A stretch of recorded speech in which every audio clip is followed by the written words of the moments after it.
हाय दोस्तों, स्वागत है आप लोगों का फिर से लिब्रस क्लासेस के ऑनलाइन चैनल पर। मैं सुधाकर यादव फिर से आपके सामने अपने टॉपिक को आगे बढ़ाते हुए पिछले क्लास में हमने आपको पढ़ाया था गुणनखंडों की संख्या, नंबर्स ऑफ फैक्टर। और नंबर्स ऑफ फैक्टर में हमने आपको 4 टाइप के क्वेश्चंस बता दिए थे। पहले टाइप का क्वेश्चन कुल गुणनखंडों की संख्या, दूसरा सम गुणनखंडों की संख्या, तीसरा विषम गुणनखंडों की संख्या और चौथा था आपका अभाज्य गुणनखंडों की संख्या। और फिर हमने पिछले वीडियो में आपसे बताया था कि हम आप लोगों के लिए एक स्पेशल मास्टर वीडियो लॉन्च करेंगे जिसमें सब कुछ होगा। और इस पूरे टॉपिक में अभी भी आपके कुछ चीजें बची हुई होंगी। जैसे आपका एक टॉपिक बचा है सभी गुणनखंडों का योग क्या होगा। तो हम पहले इन सभी चीजों को संक्षिप्त रूप में फिर से रिपीट करना चाहेंगे मास्टर वीडियो के रूप में। फिर आपका एक टाइप का जो क्वेश्चन छूटा है उसके बाद हम कवर इसी वीडियो में करते हैं। तो देखिए, हमने आपको पढ़ा दिया था कुल गुणनखंडों की संख्या, सम, विषम और अभाज्य। तो हम एक एग्जाम्पल लेकर इन चारों को फिर से आपको समझाना चाहेंगे। जैसे अगर हम एक एग्जाम्पल की बात कर लें, जैसे हम मान लीजिए कि कोई एक छोटी सी संख्या लेते हैं। जैसे हम एक संख्या लेना चाहेंगे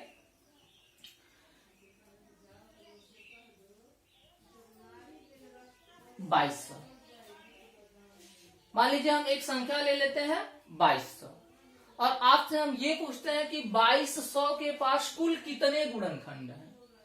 फिर हम आपसे बोलेंगे कि इसके पास कितने सम गुणनखंड हैं। फिर हम इसके बाद बात कर लेंगे विषम के बारे में, फिर बात कर लेंगे अभाज्य के बारे में। तो देखिए, हम सबसे पहले आपसे ये बताए थे कि आप सबसे पहले इसका क्या करेंगे, एक फैक्टर करेंगे। जैसे 2200 है तो हम 2200 का एक फैक्टर कर लेते हैं। जैसे फैक्टर की अगर हम बात करें तो जैसे अगर 2 से देखा जाए तो कितनी बार में जाएगा, 11 बार में। फिर अगर देखा जाए तो यहां से 11 से 100 बार में जाएगा।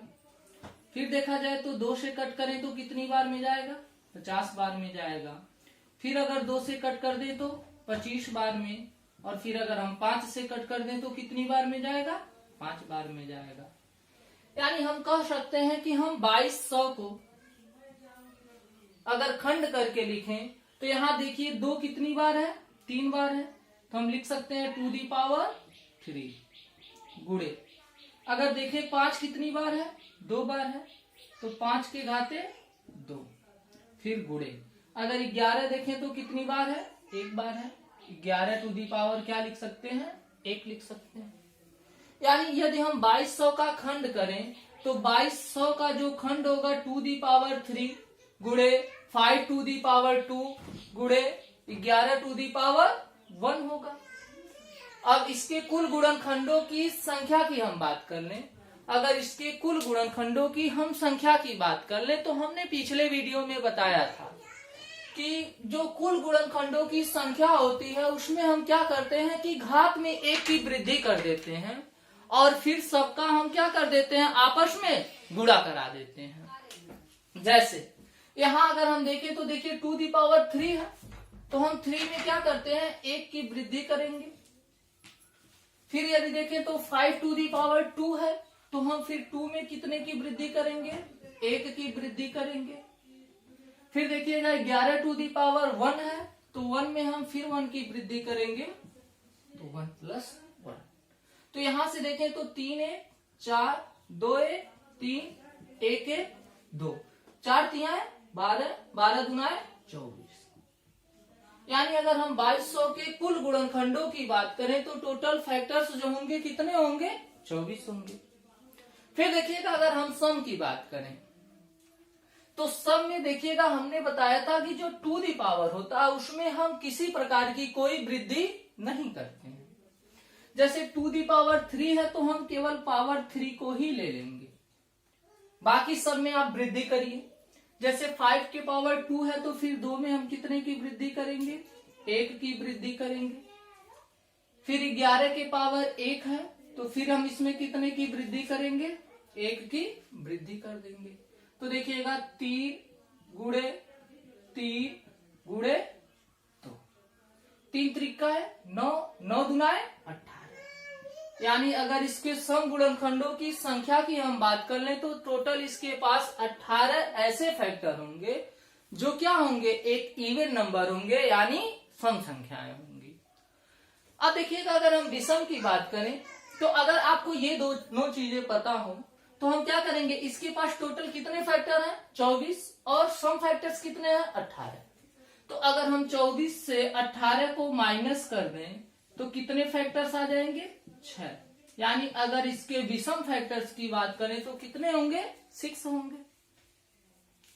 और हम पिछले वीडियो में बताए थे कि अगर विषम फैक्टर्स की बात कर ले तो विषम फैक्टर में हम क्या करते हैं, विषम का मतलब क्या होता है, जो सम न हो, जो 2 का फैक्टर न हो।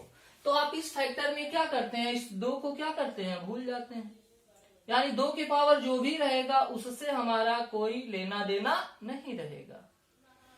अब हम क्या करेंगे कि 5 के पावर 2 है तो 2 में 1 की वृद्धि कर लेते हैं, तो 2 + 1। और फिर देखें तो 11 के पावर 1 है तो 1 की वृद्धि करते हैं तो 1 + 1। यानी यहाँ क्या होगा 2 1 3, यहाँ क्या होगा 1 1 2, यानी 3 × 9 6। यानी इसके विषम गुणनखंडों की संख्या की हम बात कर ले तो टोटल इसके पास कितने विषम गुणनखंड होंगे, 6 विषम गुणनखंड होंगे। या तो आप इस तरह समझ लीजिए या तो आप इस तरह से देखिए 24 - 18 यानी कितने आएंगे 6 आएंगे। और इसके बाद हमने एक लास्ट टॉपिक पढ़ाया था कि अभाज्य गुणनखंडों की संख्या। अब देखिएगा अगर अभाज्य गुणनखंडों की संख्या की बात करें, नंबर्स ऑफ प्राइम फैक्टर की अगर हम बात कर लें तो इसमें हमने बताया था कि कुछ नहीं, आप केवल क्या करेंगे, सभी घातों को आपस में क्या कर लेंगे, ऐड कर लेंगे। यानी जितने पावर रहेगा उसका हम क्या कर लेंगे, सम कर लेंगे, योग कर लेंगे। जैसे यहाँ आप देख रहे होंगे 2⁻³ है तो आप यहाँ क्या लेंगे 3 ले लेंगे। यहाँ देखिएगा 5⁻² है तो आप यहाँ क्या करेंगे +2 ले लेंगे। यहाँ देखिएगा 11 की पावर 1 है तो क्या करेंगे +1 ले लेंगे। यानी देखिए 3 2 5 और 1 6, यानी इसके अभाज्य गुणनखंडों की जो संख्या होगी वह कितनी होगी 6 होगी। आ गई बात समझ में? उम्मीद करते हैं कि बात समझ में आई होगी। और ये सभी चीजें हम पिछले वीडियो में बना चुके हैं। फिर से हमने सोचा कि किसी एक क्वेश्चन पे आपको सभी चीजें दिखा दी जाए तो ज्यादा बेस्ट होगा। और एक साथ अगर सभी चीजें दिखाई देंगी तो कुछ ज्यादा आपको उम्मीद करते हैं समझ में भी आएगा, आपका टाइम बचेगा। आप चाहे तो ये एक वीडियो अपने पास रख सकते हैं जिसमें सभी का क्या है, एक निचोड़ है। अब देखिएगा हम नेक्स्ट टाइप की बात करते हैं। अगले टाइप में हमें आपको पढ़ाना है कि इसके कुल गुणनखंडों का योग क्या होगा। यानी नेक्स्ट टाइप की अगर हम बात करें तो हमें इसमें पढ़ाना है कि इसके कुल गुणनखंडों का योग क्या होगा, गुणनखंडों का योग क्या होगा। तो अब इसके बाद अगर देखें, इसके बाद की अगर हम बात करें तो जैसे हमने अभी बताया कि 2200 के पास टोटल 24 फैक्टर हैं। तो ये जो 24 फैक्टर्स हैं ये कौन कौन फैक्टर्स हैं और उन सभी फैक्टर्स का योग क्या होगा, सम क्या होगा, यही हमें क्या करना है, दिखाना है। तो देखिए ये सबसे आसान है। यानी अगर देखा जाए तो इन सब में सबसे आसान ये है। तो अगर यहां से देखें जैसे 2⁻³ था, 5⁻² था, 11⁻1 था, तो इनके सभी फैक्टर्स के जो सम होंगे, कुल गुणनखंडों का जो योग होगा, इसके लिए हम क्या करेंगे, बस देखिए जैसे 2⁻³ है तो 2⁻³ में आप क्या करेंगे कि बस स्टार्टिंग 0 से करिएगा। देखिए हम पिछले वीडियो में अगर फैक्टर के बारे में समझाया था और हमने आपसे ये बताया था कि फैक्टर्स कैसे बनते हैं, यानी ये फैक्टर्स आते कहां से हैं। अगर ये चीज आपको समझ में आई होगी तो इसमें कोई डाउट नहीं है।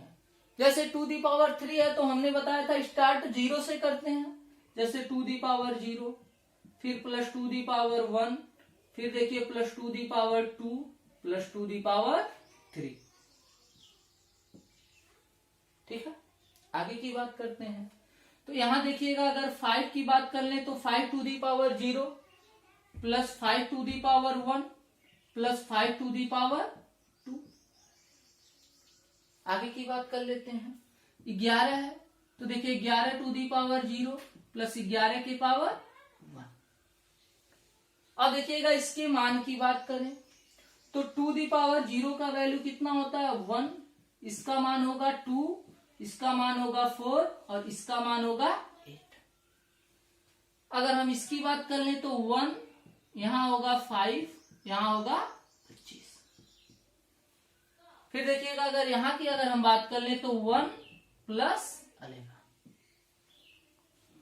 तो देखिएगा 8 4 12, 12 2 14, 14 1 15 गुणे। यहां से देखिएगा 25 5 30, 30 और 1 31। फिर देखिएगा 11 और 1 क्या होगा 12 होगा। अब हम इन सबका क्या करा लेते हैं, गुणा करा लेते हैं, यानी जो भी इनका गुणनफल होगा वही क्या होगा, आंसर होगा। तो देखिएगा अगर देखें तो यहां देखिए कितना है 15 है, अब गुणे। अगर हम 12 की बात करें तो 12 करना 12।